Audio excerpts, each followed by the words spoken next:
Hi everyone! Welcome again to my channel. At ngayon guys ay gagawa ako ng arrangement. Ayan, ito yung gagamitin kong pot. Malaki siya, malapad. Ayan. So medyo marami-rami yung ating magamit dito na mga succulents. So ito yung mga naipropagate ko last year. So marami na sila. Ayan. So ito si apple tea. Ang ganda ng kanyang kulay guys. So, ayan. So, ito, nagkaroon ito ng mga mushy leaves nung summer. So, tinanggal ko na to siya sa kanilang pot. 2 weeks ago na. Sayang naman kung matuluyan, diba? So, nagkaroon na din ng mga bagong roots. Ayan, after 2 weeks, meron ng lumalabas na bagong mga ugan. So, ayan, may nag-dry na siya. So, ito si black rose. Ayan, ganda niya. Black rose. So, ito lang sila ang gamitin ko sa arrangement. Pero yung si TP, mayroon ako ditong TP. Ayan, si TP. Hindi ko na siya ilagay kasi paborito ko rin to si TP. Ayan. So, itong mga TP ko to, tinanggalan ko ng lupa kahapon. Ayan. So, pinatuyo ko muna, saka ko na siya itanim uli. Ayan. Ito din. So, ito meron to siyang 2 heads to. Ito yata. Ayan, dito siya galing. Magkadikit sila. So, pinaghiwalay ko. So, ito si TP. Kasi maganda yung kulay ni TP, oh. Ayan, magandang kulay. So, ayun guys. So, dito ko ilagay. Tapos, ang gamitin kong lupa ay itong mga nagamit ko na dati. Ayan, mga recycle na lupa ko. Medyo moisty siya. Moisty pa rin siya. So, ayun, ito yung gagamitin kong lupa. Recycle na siya. Tapos, ito mga malaking pamis. Yan. So, ang nilagay ko dito, siguro mga 1/4 ang nilagay ko. Yan. Kasi malaki siya. Baka hindi agad matuyo yung lupa kapag nagdilig ako. Kaya, nilagyan ko ng pamis. Medyo dinamihan ko. Mga 1/4. Ayan. Mga 1/4 siya. Ayan. So, simulan na tayo guys. Let's go. Ayan, umpisahan na natin. So, una, lagyan natin ng ito. Ayan. So, hindi ko na siya haluan ng iba pang lupa. Ganito na lang. Ayan. Para mas mabilis siyang matuyo. Tapos, meron ako ditong, to siya guys, pesticide. Ayan, pesticide. So, budura na to ng pesticide. Ayan.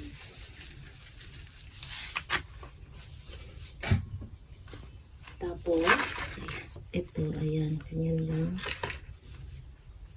Tanggalan natin ng mga konting dahon. Tapos, medyo, natin konti. Ayan, hindi ko masyadong, ginalaw yung lupa. Para hindi na siya mag-adjust. Ganun lang.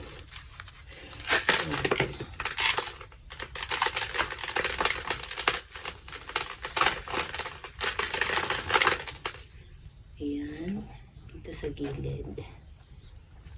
So, ganyan lang guys.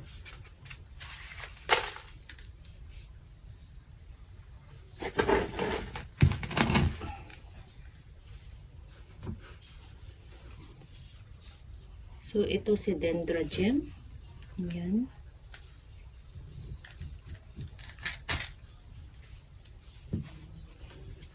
Tapos, ito siguro, sunod natin, si Black Rose.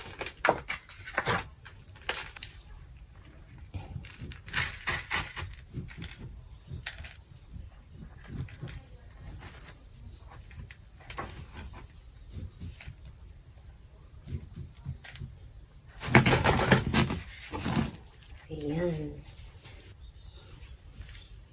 Ayan, ito naman.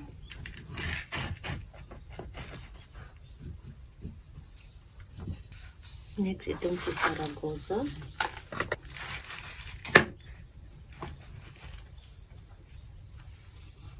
Ayan, parang okay yata.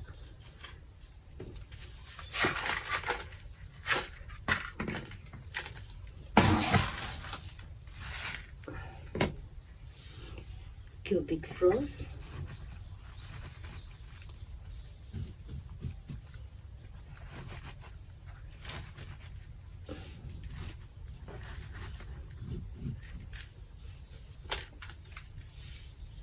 Ito parang ano to siya, si Hyalina. Yan. Ito, meron tayo ulit na Elaine. So, dito yung kaya natin lagay si Elaine kasi meron na tayo dito. Ayan.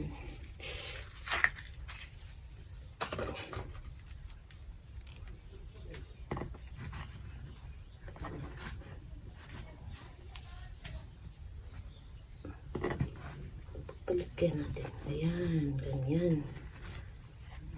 So, ganyan guys.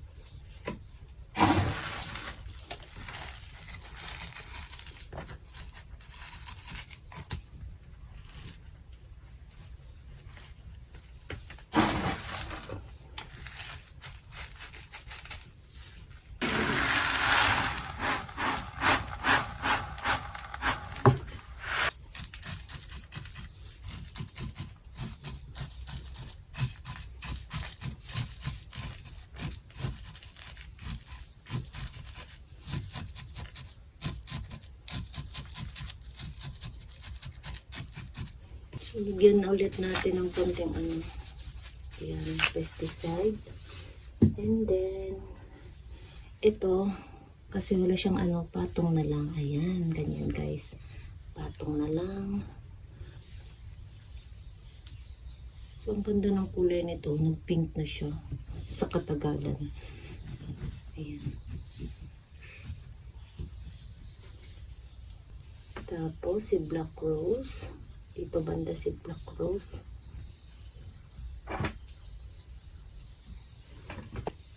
Si Violet Queen na may 3 baby na. Lagay natin sa gitna.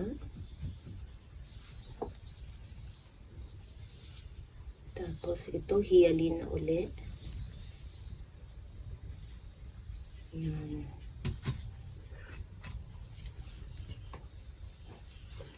Ito si RG. Ayan. Si RG.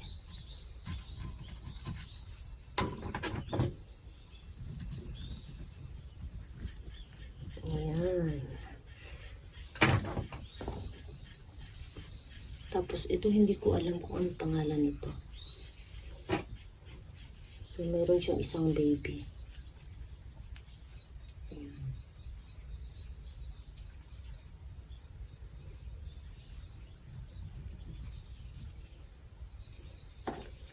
Tapos, ito naman, ayan, ito, lagay natin dito banda. So, ayan guys, tapos itong mga maliliit, lagay natin sa mga space, ayan, may mga vacant space, dyan natin sila ilagay.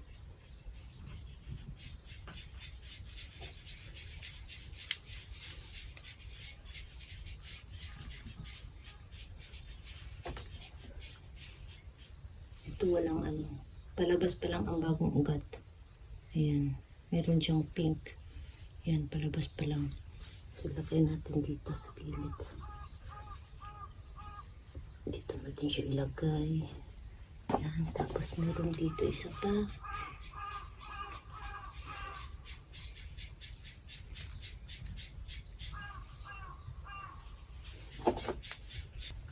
So, meron ako ditong cuttings na Nanahuko mini. Dito natin ilagay yung isa.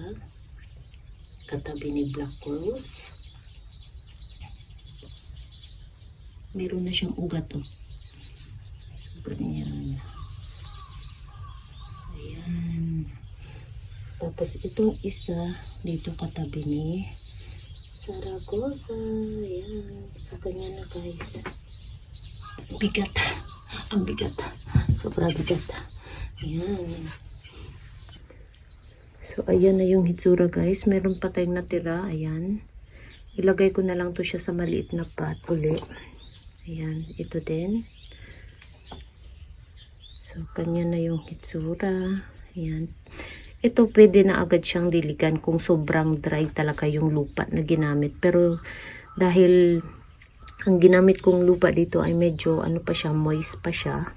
Hindi ko muna siya diligan. Ayan. Patuyuin ko muna yung lupa, saka ko na diligan. Ayan. So, ganyan lang kadali guys. Ayan. So, ito na yung ano natin, nagawa natin. Ayan. So, hindi ko na siya nilagyan ng fertilizer. Kung magdilig ako sa kanila, siguro paminsan-minsan lagyan ko ng liquid fertilizer yung tubig para naman makainom sila ng fertilizer kahit papano. Ayan. So, ayan na guys yung ating finished product. Thank you for watching. Please don't forget to subscribe and like to my channel. Sa hindi pa nakapag-subscribe, please subscribe my channel at i-click nyo na din ang bell button para ma-update kayo pag nag-upload ako ng bagong video. Thank you so much for watching. See you on my next video. Bye-bye!